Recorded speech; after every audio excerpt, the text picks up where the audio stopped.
नमस्ते, श्रावूज किचनमध्ये तुमचे स्वागत आहे. आज आपण बनवत आहे खमंग असा ढोकळा. त्यासाठी मी हरभऱ्याच्या डाळीचे पीठ ताकामध्ये रात्री भिजत घातले. त्यामध्ये एकही गाठी होऊ देता ते चांगले हलवून झाकून ठेवावे.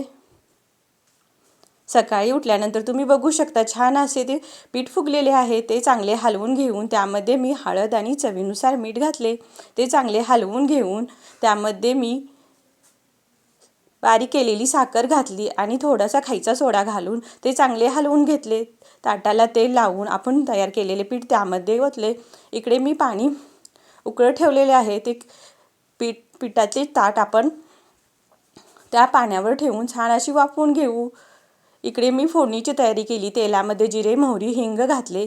नंतर ते चांगली फोडणी भाजल्यानंतर त्यामध्ये मी कढीपत्ता आणि मिरची घातली आणि ते चांगले हलवून घेतले. त्यामध्ये चवीनुसार थोडीशी साखर घातली. पाणी घालून ते फोडणी बाजूला काढून ठेवावी. इकडे तोपर्यंत आपला ढोकळा तयार झालेला आहे.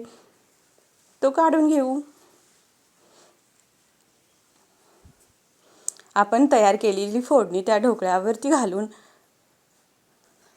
छान अशी पसरून घेऊ आणि आपल्याला हवे त्या आकारामध्ये कट करून घेऊ. येथे तुम्ही बघू शकता आपला ढोकळा छान असा फुगलेला आहे. छान अशी जाळी तयार झालेली आहे त्यामध्ये. तर हा खमंग असा ढोकळा तुम्ही नक्की करून बघा आणि मला सांगा कसा झाला होता. हा ढोकळा खायलाही खूप छान लागतो.